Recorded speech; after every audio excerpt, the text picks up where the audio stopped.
non-stop jam. Play it wow.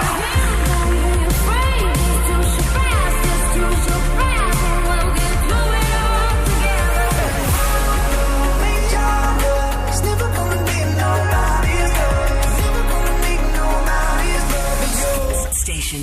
Lock it on. The platform.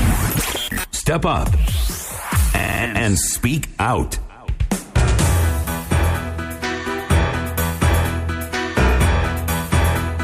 The station is ZFM Stereo, my station, your station, the hottest radio in town. The name is Kwirirayi here on this wonderful Tuesday, the 20th of March, 2021. And just to remind you of the frequencies you can listen to us on, Harare 106.4, we're broadcasting from. Bulawayo, my hometown, 106.7. And if you want to listen to us in Nyanga, it's 98.2, Muntorashanga 97.6, Chivu 99.8. If you want to listen to us over the internet, it's www.zfmstereo.co.zw. It looks as if there might be a problem with my mic at the moment. Just got to come back in a moment.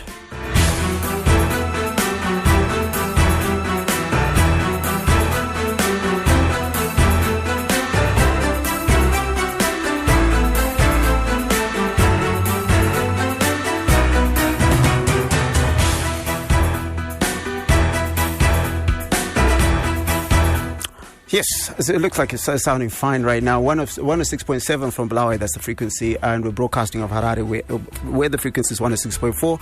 And I was just about to inform you of over the internet, www.zfmstereo.co.zw. My WhatsApp number is 0731 168045. Always bring you the hot topics, and the hot topic we have today is the interrogation the issues around the proposed Patriotic Bill. So if you haven't heard anything about it, it's been all over the rage on social media and other platforms. In August 2020, the Cabinet Committee on the National Peace and Reconciliation tasked the Ministry of Justice, Legal and Parliamentary Affairs to draft a law that prohibits citizens from conniving with hostile foreign governments to harm the country.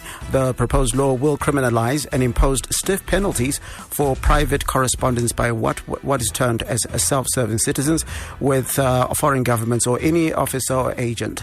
Justice, Legal and Parliamentary Affairs Permanent Secretary Mrs. Virginia Mabiza was also quoted by state media saying that the bill draws from similar legislations in other jurisdictions such as the Logan Act in the United States of America.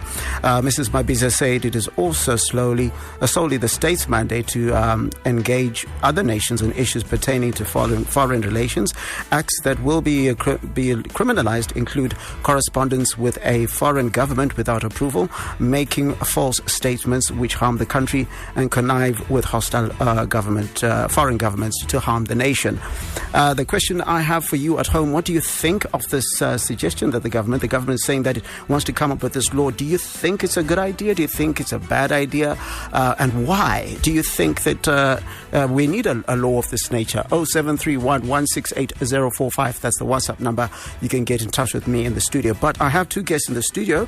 First of all, a political scientist in Richard Mahomva, and also the MDC Alliance Youth leader, who is Gift Ostallos Siziba. Both of you, thank you very much for joining me. The question I want to start off with is to both of you, starting with you, Ostallos. What do you feel about this proposal? Before I ask the same questions of Mr. Mahomva. Thank you very much. I think that the bill as proposed in Parliament seeks to achieve the following two objectives. Number one, to deal with what they propose to be those that are undermining the image of Zimbabwe in the international space. And secondly, the bills seeks to criminalize the same. So my honest and personal and representative view is that the Patriotic Bill stifles freedom of speech and does not achieve the intended objective, which, in the words of Comrade Alam the late from Zishawane, who tabled the bill in Parliament and supported by Kwirirayi Togarepi is that it seeks to attract investors at the end of the day. And I think that by thwarting democratic consent or by thwarting dissent and freedom of speech, it does not, in my view, at the end of the day, attract investment as per the proposed objectives of the bill tabled in Parliament. And same question to you, Richard Mahomva. Policies and laws are enacted or put in place through context-sensitive means, through circumstance-driven agendas. If you look at the history of patriotic statutes, one can draw a historical experience from 2001 after the September 11 in the United States, when an anti-terrorist patriotic bill was put in place.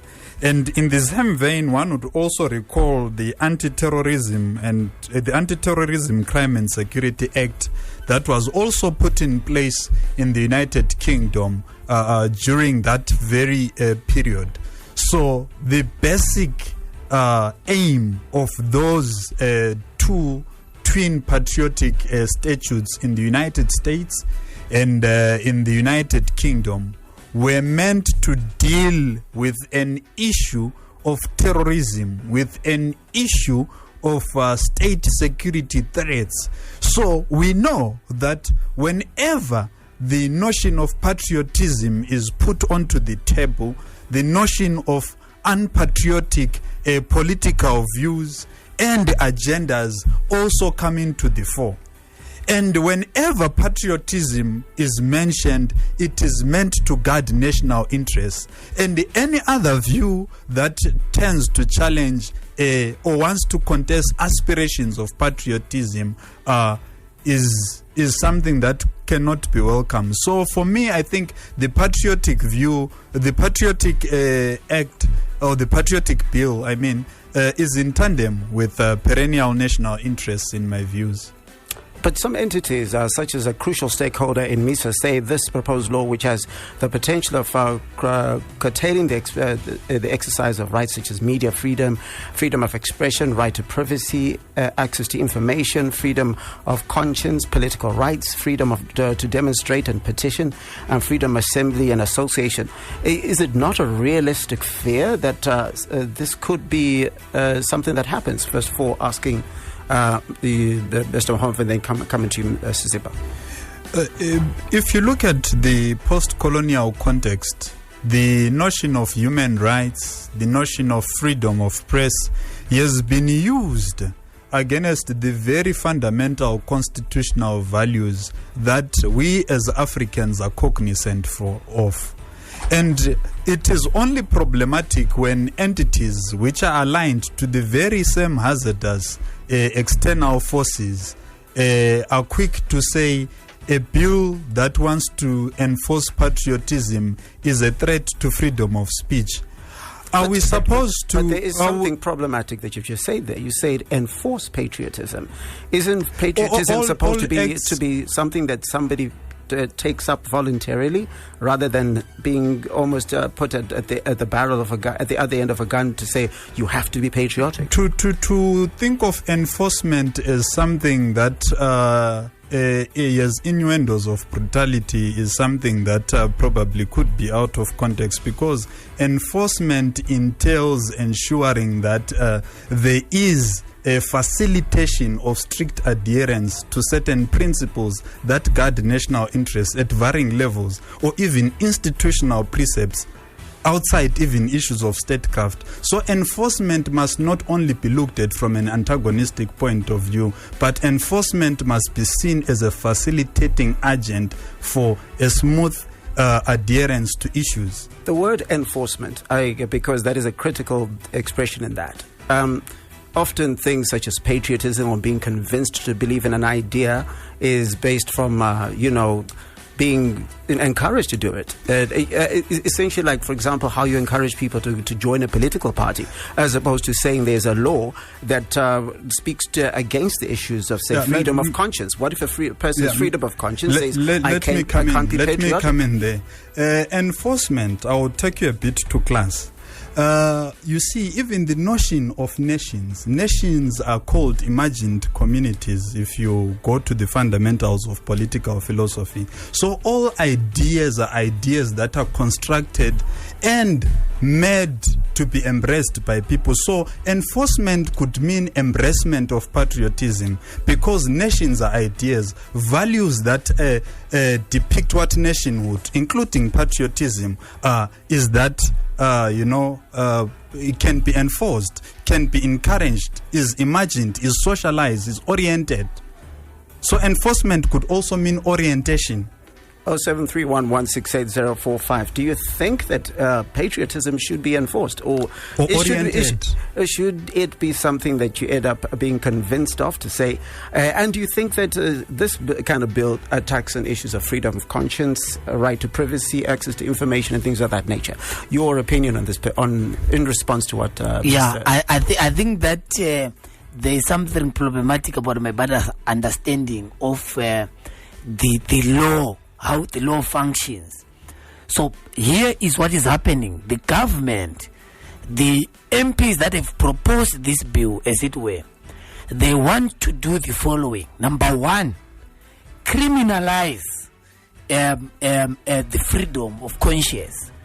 Because in the proposal, they put that if one goes in an international space and speaks negatively about their country, number one, the question is the ruling elite that must describe what is it that they call speaking against your nation. That's number one. Number two, it reflects that Zimbabwe suffers from a broken down social contract. There is no trust between those who govern and those that are being governed. And therefore the government then says, no, you must be forced to trust us. And whereas the concept of patriotism is born out of values, and values in the Zimbabwean context, at least in law, are what is in the constitution. We have our values defined by the constitution. And the history of these values is anchored, one, on our liberation struggle and our post-democratic society. So to then try and commodify patriotism, because patriotism is ontological. He is a political scientist. You can't touch patriotism. You can't carry it and say, no, you are unpatriotic. Because patriotism is ontological. It's a feeling that I'm proud of my country. And when I speak, for example, and say, no, there is corruption, for example, it's not that I'm being unpatriotic. I'm raising concern about the situation in my country. So to say that I have to be criminalized, because when you legislate, you are now saying, if one commits an act against the proposed fundamental definition of what they call patriotism, you will be arrested for it. Because when you legislate, it means you are saying it becomes a criminal offense to go against the proposed acts of patriotism. And what we can't do, we have a constitution. The constitution defines the values of being a Zimbabwean. And I don't see the need why we should go further and say we are now enacting an act that say you must, as a Zimbabwean, speak. And I want to quote Kwirirayi Togarepi, because he's one who then endorsed the bill in Parliament. And he says that what you can't do is to go and speak anything against the leader of a country. So there's something fundamentally wrong with that. And in my view, what you are simply doing at the present juncture, and I'm doing this for posterity, that in the future, when these things happen, what did our generation say? When we want to criminalize that a journalist can go and objectively analyze or speak about what they think the Zimbabwean situation is. So ironically, I get that. The intention is to attract investment. But I have a question. Yes. No, I get what you're saying. But my question would be, if there is a situation where the conscience of an individual, I want to use that specifically because we're talking about the criminalization that you speak to of conscience, if that would result in somebody, for whatever nefarious reasons, to collude with a foreign government, should there not be a law that protects the people of Zimbabwe in this respect to say, or protects Zimbabwe as the idea that it's talking about? I think that I am a political scientist by profession, and I'm happy that my brother is the same. And I like it because he gave a reference to the US and UK's legal jurisdiction. And what happens is that the Patriotic Act of this jurisdiction seeks to thwart a known security threat to any establishment, which is terrorism. So what we are doing in the case of Zimbabwe is saying, when you, Larry, go and say, no, there is a problem, there is a water problem in Zimbabwe. The mayor of Harare, for example, we have a water problem. You are an ordinary citizen, and you are worried about the water situation in Zimbabwe. We equate that to an act of terrorism. But I have a question. I asked a very specific question. If somebody's conscience, because this is supposedly, we don't have the details of the bill. I'll ask questions around that a little bit later. So if somebody's conscience pushes them to collude with a foreign government to bring down the government of Zimbabwe, should there not be existing legislation to deal with that sort of thing? But there is the law. When you want to usurp powers from a constitutional elected government, there is a law that deals with that. I don't think that freedom of conscience leads to unconstitutional removal of governments. Freedom of expression can't, in my view, lead to an overthrowing of a government.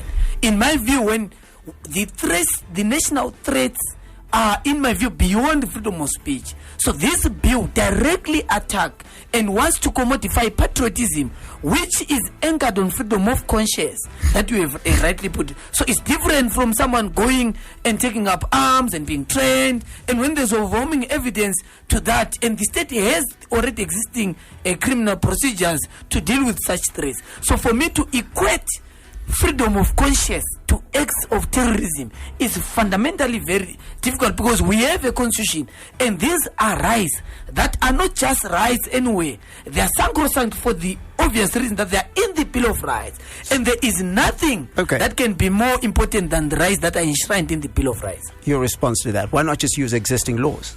Why not just use existing laws?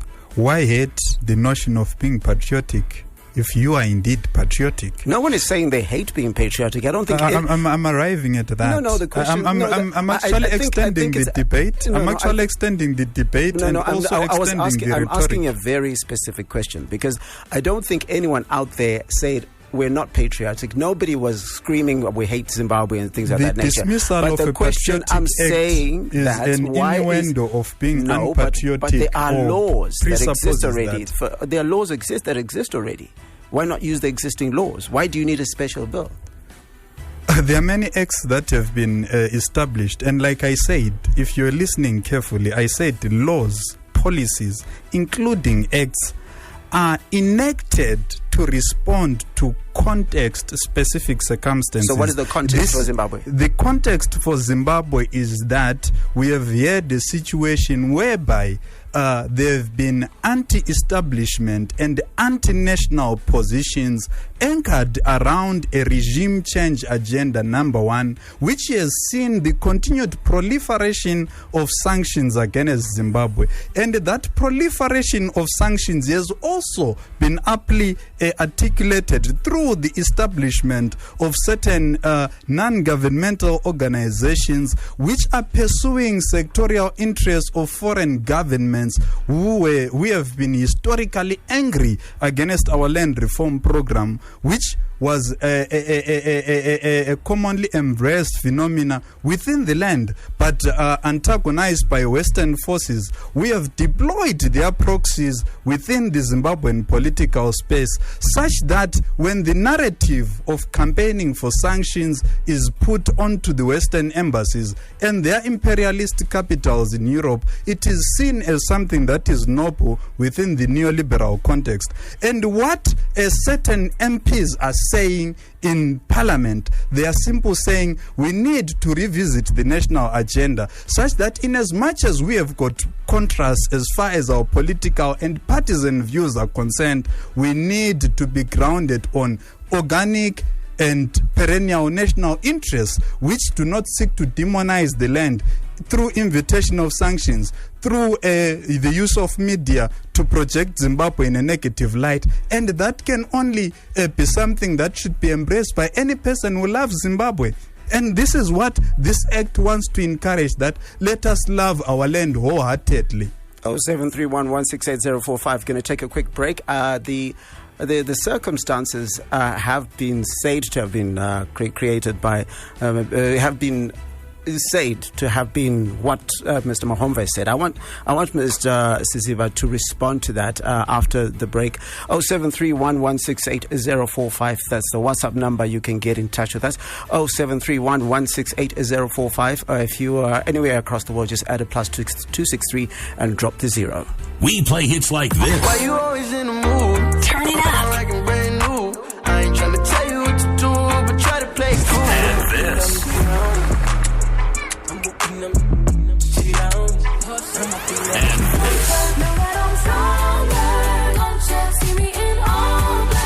Turn it up.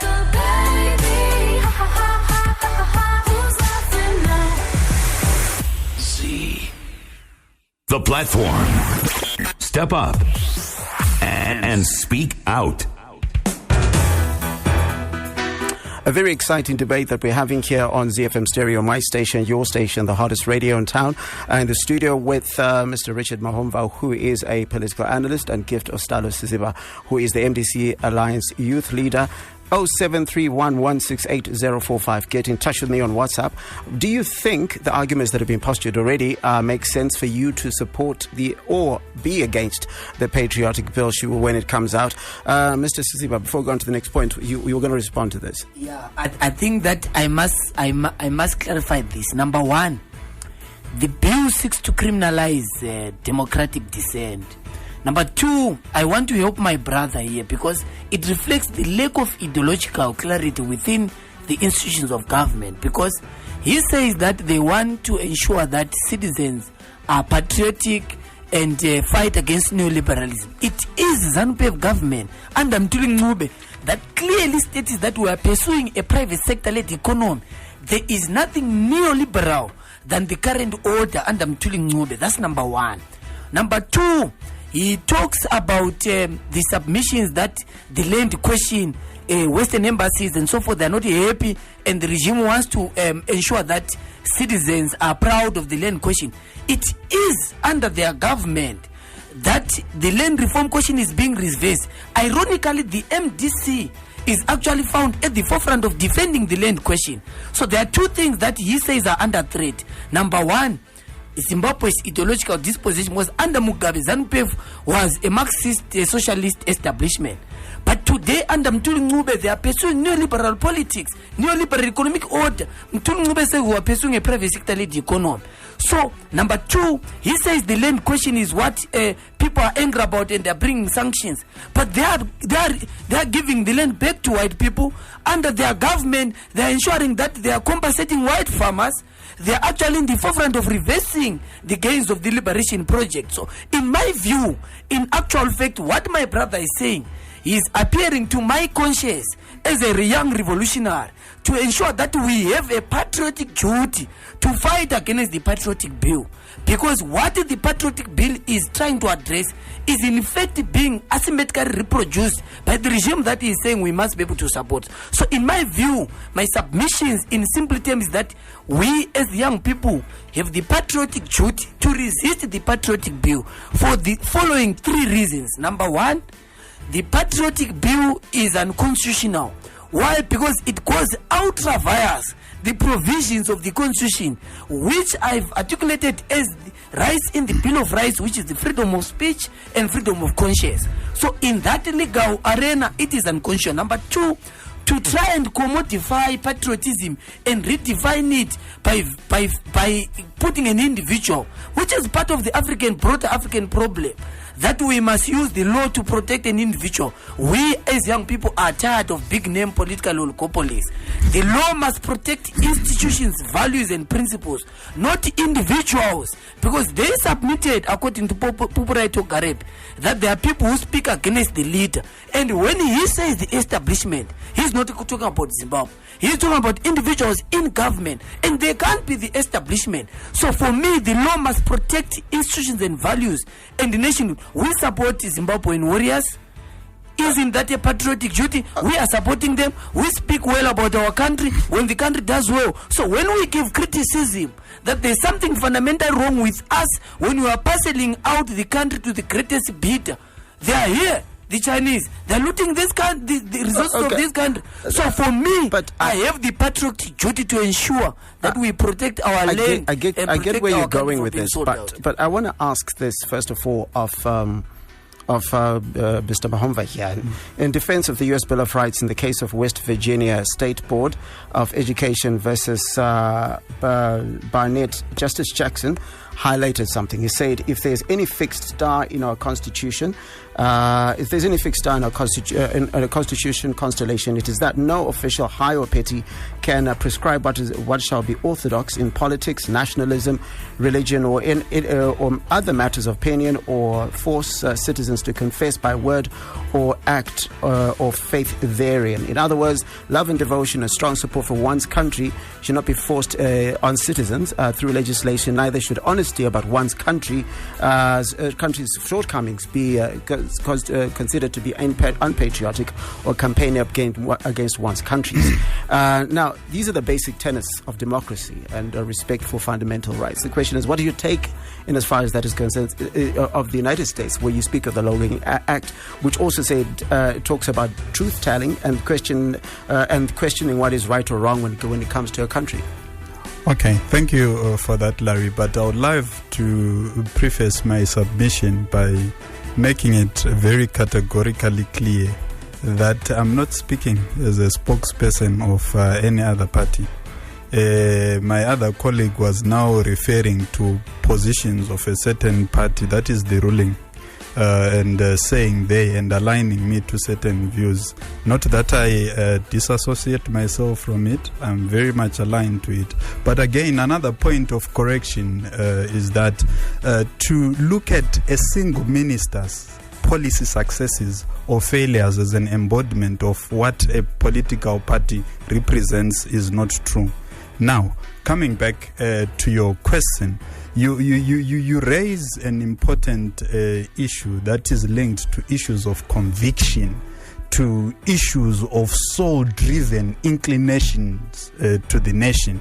And the question that I dare ask this evening is that if patriotism is a matter of conscience, would we describe people who go to foreign governments, who are governments who have a clear historical record of dehumanizing our people, governments who have got a clear historical record of creating economic imbalances, and they go to those nations and say, to pursue our agenda of displacing this government, you have to make the economy scream. And making sure that their agenda is even tabled into the House, into the Parliament in the United States. Would we regard such positions as issues that ought to be just neglected? And when certain sectors of our political space then say we need to arrest such terrorism, because look, the issue of patriotic statutes, like I said, I gave it a context from the beginning and referred to the United States and the UK in 2001, that these were born out of acts of terrorism, a specific context type of terrorism. So we cannot avoid the reality of the polarity of our politics, that we are caught up within the land reform and anti-land reform politics, the pro-sanctions and the anti-sanctions political divide. You also need to be cognizant again of the fact that even the notion of corruption, which is mostly emphasized by certain neoliberal inclined political parties, is actually a narrative that wants to present the problems that we are having now as only linked to the post-colonial state, and creating a memory side of what colonialism projected. You hear issues of human rights being monitored by very same state actors who actually denied Africa the dignity to be human and the dignity of our people to be human for 400 years, coming to police certain political parties so that they use the notion of human rights violations to invite sanctions. Can we say that is moral? No. 0731-168-045,000. That's our number. Before I go to the next point, I see Siziba, you're itching to respond to that. Yeah. I think that my brother needs to be assisted, because in my own views, I don't think that to think that you want to legalize or criminalize consent, you thereby achieve the objective of what it defines as a history of the liberation struggle and so forth. This what, in simple layman's term, this bill seeks to achieve two things, at least as per what has been submitted to Parliament. Number one, the bill seeks to criminalize dissent, but in the same process legalize bootlicking. We want to institutionalize bootlicking because in the bill, they submit before Parliament that we must speak well about the leader, that we must speak well about our country, but they make the two specific definitions different. That one has to speak well about the leadership of the country. Number two, speak well about their country. Number three, they can go on international platforms and speak anything that they define as negative to the image of our country. And in my view, what they are basically doing, as I said, is to, number one, criminalize dissent, and number two, legalize bootlicking. And we can't be a nation of that sort whereby we sit down, members of parliament elected, and this is taxpayers' money being used to fund these programs, to debate that one has to go and speak well about our country. The problem is simple. There is a broken down social contract. Just recently, there are publications across that have been revealed that we are one of the unhappiest countries in the world. Citizens are not happy, and we must be able to resolve the fundamental question where citizens are talking about a broken down social contract. There is no trust. People don't trust Ntuli. People don't trust people that steal. So the fundamental problem is not necessarily about how they do, but what has driven ordinary people to lose trust and confidence. And for me to think that we can regulate citizens' consent around how they feel in their nation is going beyond kakistocracy. That's my own view. Just going to read a couple of messages. 0731-168-045. I believe the proposed Patriotic Act is the best law to clip wings on those bad wafflers. If America has Logan Act of 1887, why not Zimbabwe? It is unfortunate those opposition members who are relying on those sanctions subscribers are badly hurt and exposed for this. If this act are badly hurt and exposed if this act is endorsed by Parliament. That is from Mazivisa Episcop in Harare. And then I've also got another message here. No one should be compelled to be patriotic, and at the same time, exposing issues of bad governance and political victimization doesn't add up to being unpatriotic. And that bill is simply a weapon to silence critics and a way to criminalize opposition figures. That is Dion from Chitungiza. Get in touch with me in the studio, 0731-168-045. Question for you, Ostallos. The governing party, ZANU-PF, has come out and says and accuses your party of selling bottled smoke to supporters, misleading them on the executive position on a proposal made to Parliament about a patriotic bill, whose contents are unknown. How do you respond to that? I think that the first problem that we have is that Parliament is captured, is full of sleepists. Those people They can't be putting the agenda of Patriotic Bill against all the problems that we face as a nation. So our priorities are very wrong as a society. It reflects our lack of priorities because COVID is wreaking havoc in our motherland. There's a hunger. We've actually been declared by international institutions as the hunger hotspot. So our people are hungry. Our people are saving less than $1 and sleepies in parliament. Only sign per diems and go to parliament and just endorse a patriotic bill. I get that. They don't know. I get that. But what anyway, I'm talking about the facts, what are you campaigning against if the contents are not public yet? No, we have what has been publicized. What was debate in terms of the proposal that came to parliament. That's why I was talking about the objectives of the bill. And there are 3 objectives that the late Alon submitted to parliament. And I've talked about those objectives, that they're saying you can't speak against your leader. They're saying you can't speak up against our country. That journalists and civil society cannot say their own views against the government. And in my view, I've said that, number one, it shows lack of priorities as a people, but also the fact that there is no understanding. Legislators don't understand that there is a constitution and no one is above the constitution, no one is above the law. You can't thwart democratic consent, but these are things on the Bill of Rights and they must be respected. And the only challenge that we face as a generation, and I'm speaking as a leader of the young people, is that we face this huge problem that a whole nation tries to focus on these very limited issues, that we think that the problems of this country are limited or starts and ends with concern, when there are fundamental problems in the economy and our politics and in the whole social service structure of a society. We can't then say the problem is that people are saying 1-2 about our country. It shows that we have no priorities as a nation. And in my view, to think that we have sat down and said we are putting this into parliament, and it's a motion that was debated, raised by members of parliament, and is about to be enacted into law, shows how our members of parliament are incapable across the political divide. If there are any members of the opposition, I'm happy that opposition members, particularly Daniel Molokele, Jobs Kal and others, rejected this bill. Otherwise, in my view, any member of parliament who is in that parliament and debating this bill on behalf of ordinary people, because those are deployees of ordinary people. Number 2, there is a procedural challenge in this bill. This bill never went to the people. It's a bill that is driven by elite consensus processes.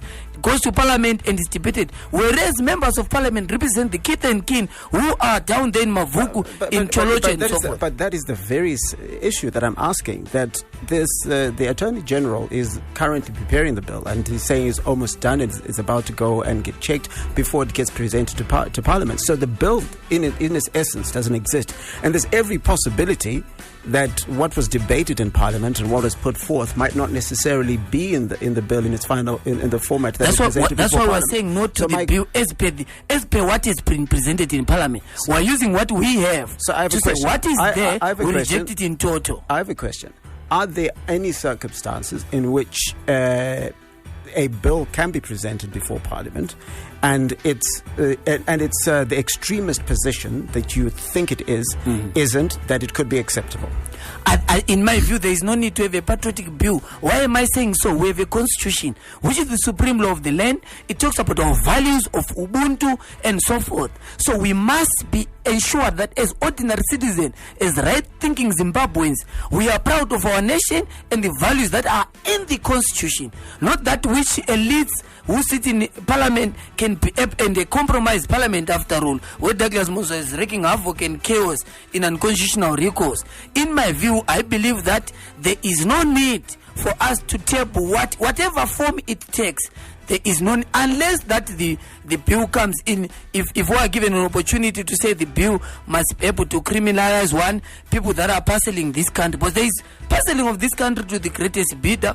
Number 2, there is pursuit of radical neoliberal politics by Mtuli, and if that is defined as patriotic as per the values of the liberation struggle and criminalize the same, I will support that bill. But as it currently stands in its form, character and definition, there is nothing. And in any fact, we must not get to a point whereby we want to commodify patriotism, because it is not a product, it is a feeling.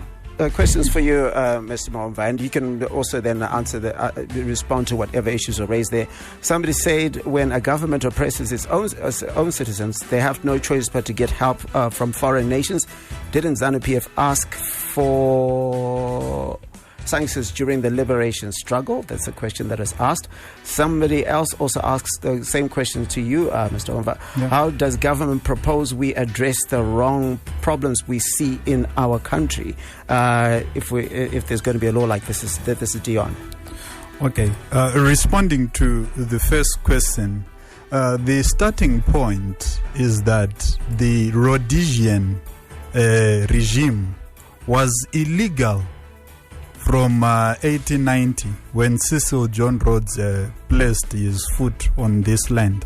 That is the starting point. So you would also notice that the help that we sought from these other countries was help from countries that had anti-colonial solidarities. You talk of your Russia, you talk of your China there, you talk of your Mozambique, you talk of your Tanzania, South Africa coming on board with Umkhonto weSizwe. So we sought solidarities from progressive anti-colonial establishments. And it then becomes unheard of for a political party that claims to represent Zimbabwean interests to want to seek help to pursue a political transition from regimes that we fought against in the colonial era, from regimes that we are fighting against currently as they are in pursuit of neocolonialism. But again, Brother Gift speaks of the debate that has been in Parliament, and you also speak about this bill as nothing but a proposal. And you know what that means to me?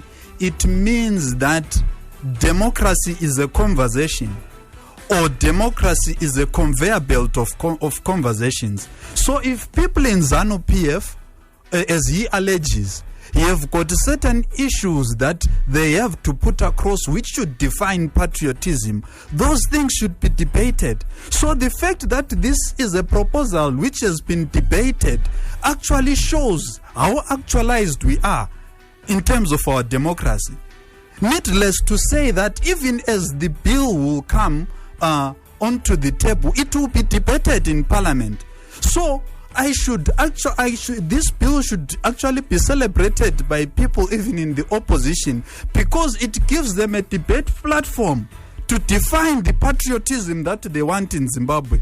They've long complained about corruption, in as much as people in ZANU-PF have complained about sanctions. Could this not be the right time for them to be using this very same bill to define the parameters of the punitive action they want against corruption? They've long complained about issues of human rights, of course being sponsored by Western neoliberal entities. Should this not be the time for them to be taking the lessons which their colonial anglers have taught them, to come and to try and effect them into a debate which Zimbabwe is going to be part of?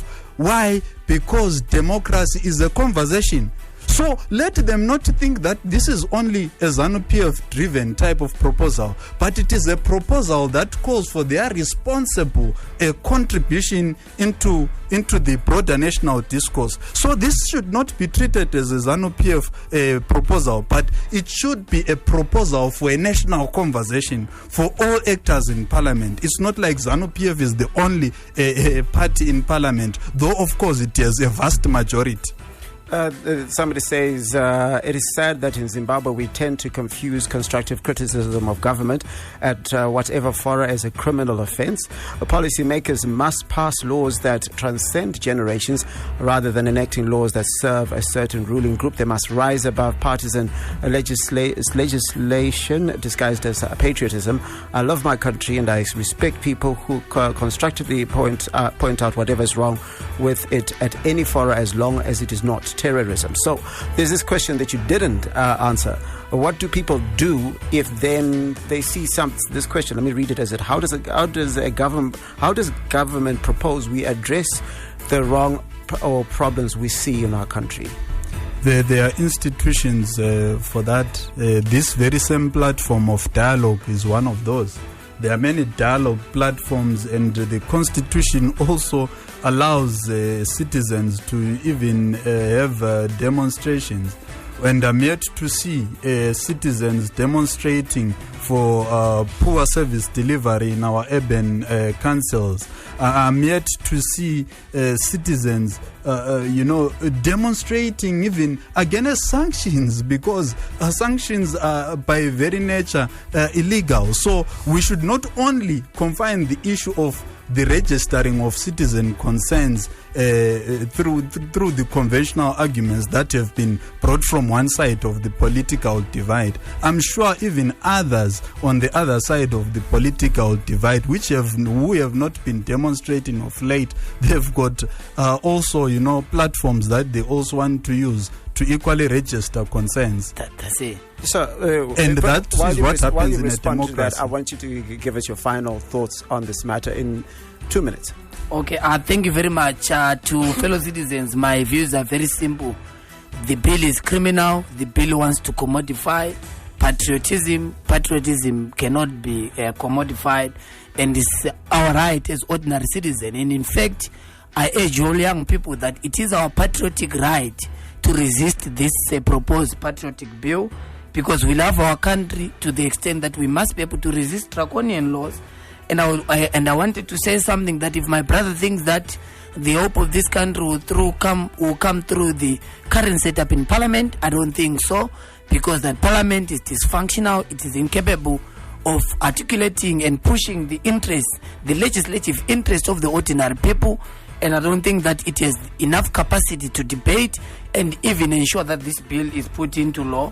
And also my view is that there is nothing, as I conclude, I don't think that, as my brother Mahomva says, that there are people who are saying bad things about the government so that they replace the government. There is nothing criminal about wanting to be in government. Political parties exist so that there is change of government. So we must go beyond a situation whereby those that want to be in government, or a candidate that wants to be number one chancellor, will be criminalized for that. There is nothing wrong with that. It's a constitutional right to lead our country. That's how our constitution defines who becomes a president, who becomes a member of parliament, who becomes a councillor. So we are not apologetic as the MDC about our intention to be in government, and to try and criminalize this, that is very shameful, because if they have an agenda to be in government to accumulate power and primitive accumulation of wealth, our objective is different. Our intention is to change the concrete realities of the suffering masses of our people. If I was in parliament by now as an alternative, we'll be discussing the state of our roads in this country, we'll be discussing the state of our social service delivery in this country, we'll be discussing the progress of how do we attract investment, foreign direct investment into our country, and ensure that there's domestic resource mobilization, stabilization of our economy. These are patriotic responsibilities and duties of members of parliament, which if we were in that parliament, or if we were the alternative, we're going to be debating. We are not apologetic about being an alternative, and that our agenda is to ensure that we take state power and change the concrete realities of the suffering masses of our people. And your final points on the matter? I think really as a polite rebuttal, and on a lighter note, in as much as there is the argument that opposition parties, their key ambition is to be in government, we also need to remember that those who are in government, their ambition it is to also consolidate that space. But at the end of the day, this then brings us to a broader conversation which says, in as much as we may have intermingling political views as a people, we need to be guided by views which are patriotic. We need to be guided by views which are unifying, and the key unifying point that should be defining our interests as a nation for now should be that which causes us to be zealous in the fight against sanctions, that virtue which causes us to protect, our land tenure rights that we have given to our Africans, and never be tolerant of civic societies which have repressed that notion to our national identity. It is the patriotic thing to do. So that's that. That's the voice of Richard Mahomva, who is a political scientist, and before him, Gift Ostallos Siziba, who is an NBC Alliance youth leader. Very passionate words that have been sent here. You've heard both sides of the argument. What do you think? Should the Patriotic Bill be? Should there be a Patriotic Bill? Do you believe it should exist? Do you think it affects any of your rights? Whatever your thoughts are, keep the conversation going on Twitter at ZFM Stereo, on Facebook, facebook.com/ZFM Stereo. Keep the conversation going. Give us your thoughts. And right now, I'm about to be off. Tsitsi's coming after with Community Diaries, and she's talking about the plight of persons with albinism. That'll be coming on from 8:30 of 8 o'clock. Otherwise, take care of yourself and the people that you love. My name is Kwirirayi, and do please social distance. Also, make sure you wash your hands and also wear masks, because COVID-19 is still real. I know we've opened up a little bit in the country, but it's still very real. ZFM Stereo, my station, your station, the hottest radio in time, is Kwirirayi. Asibi, siyasebenza. Take care of yourself.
Welcome to over, baby.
ZFM Stereo. 24/7. ZFM Stereo.